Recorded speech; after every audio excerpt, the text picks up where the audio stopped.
Italian with elements of immersive learning, and it's an independent study by me, Zara Campbell. So this is what I'm going to be covering in my presentation. I am a year-long independent study, so this is obviously half of my intended curriculum, so this is kind of what I'm going to be covering. So let's first start with an introduction of why I chose Italian. So I've been taking Latin for 7 years now, and I started in 7th grade, and now I'm a senior, and there isn't a class second semester, but I didn't want my languages to stop then, so I really enjoy languages. I'm a humanities person to my core, so I was like, you know what, this is a perfect opportunity for me to try something new, get out my comfort zone, and learn a new language on my own, which Italian is not a course we offered, but it was an opportunity for me to do this myself. I've always wanted to learn a modern language. My mom is fluent in French and German, and my sister lived in Spain for her junior and senior year of high school, and so is fluent in Spanish and is minoring in Italian, which is also my goal when I go to university.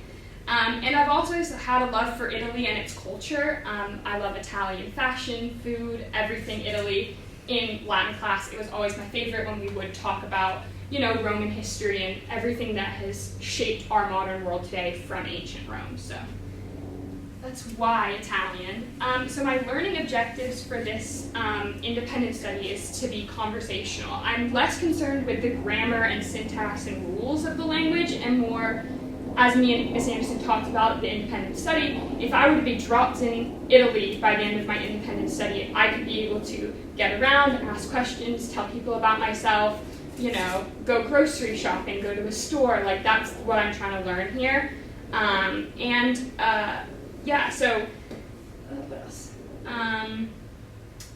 I also, as I said, love everything Italy, so I am wanting to learn more about Italian culture as well. So I will talk about it later, but there will be part of my independent study which will involve food, which is one of my favorite things about Italy.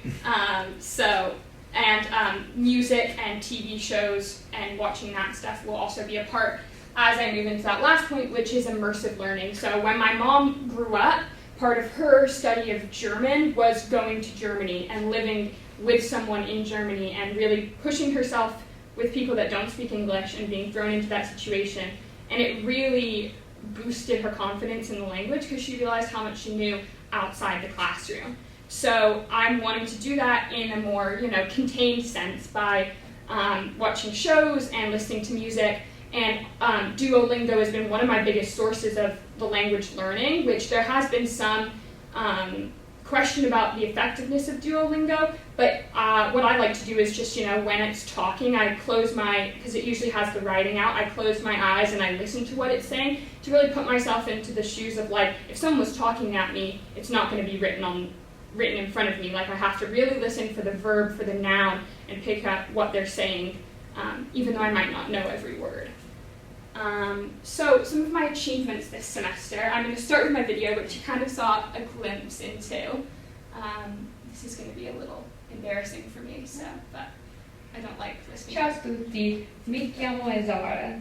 Io ho 18 anni, io ho un fratello e una sorella. Mi piace fare tennis, mi piace cucinare con mia madre, mi piace ascoltare musica con mio fratello, mi piace guardare televisione con mio padre.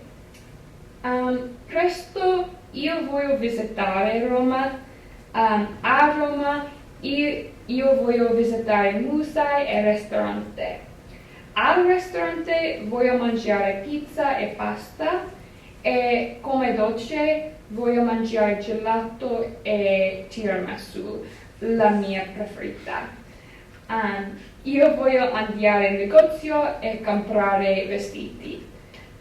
Questo è quello che ho imparato in Italia. Grazie mille e arrivederci. So that was a little glimpse into what I've been doing in the sense of learning to talk, and then all that I said, I just went back and I sat down with a piece of paper and it were like, what are all the verbs I know? And I went through all of them that I knew, and I was like, okay, well, I can say, well, I have a sister, I have a brother, and then I like to cook, I like to watch TV, I like to listen to music, and Rome is one of my favorite places to visit, so I thought, well, might as well add like what I would like to do there. And so that is a little glimpse into the speaking element as well as the writing element of what I've been able to do. I was super ambitious with my independent study. This is the first time I've done this, so when I did make my, reflecting back, when I did make my goals, I was overly ambitious with what I wanted to learn, but I think one of the biggest parts of these independent studies is actually really going down to the core of how we learn.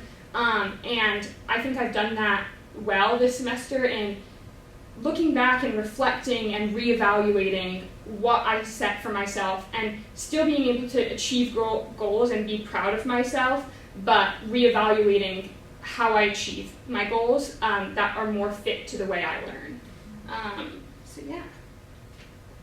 And then I'm going to talk about what is the plan for next semester. So this semester I've built a really good vocab base for myself and, as you saw, kind of getting into the conversations a little bit with Italian. But now that I have that, I would like to kind of start going into watching more shows and more TV and listening to more music, and that will also push me into learning more about the culture. Like, I have watched some videos that were children's stories, and I was like, oh, that's interesting, that kind of parallels this story that I used to hear as like a little girl, and so I thought that was super interesting in the parallels and the differences that there is. And so I do want to do that more, I would like to have conversations with Italian speakers. Me and Miss Anderson, when we do our check-ins, do kind of speak a little bit to each other. And it's helped me a lot with my rhythm, my cadence, everything like that, because it is very different to English. It's very rhythmic, it's almost poetic. So I've learned how to kind of speak that way. And also, as I mentioned, my sister is a minor in Italian, so she is fluent in speaking now. So my end goal for my final showing of what I can do is a video of a conversation between me and my sister. And the last thing is grocery shopping and cooking. So my goal would be to make a traditional Italian dish and bring that in Italian. Everything's in Italian. I have to go to the grocery store, find what I'm looking for, and the recipe will fully be in Italian as well, and then hopefully bring whatever I make in for my independent study presentation in the spring. So anyway, I'm just going to conclude by saying that I'm super proud of what I've done this semester. As a dyslexic student, I am very self-conscious about my abilities with languages, and this is definitely pushing me outside my box of my comfort zone, but I am super proud of what I've done, and yeah, I'm super excited for next semester. So yeah, thank you.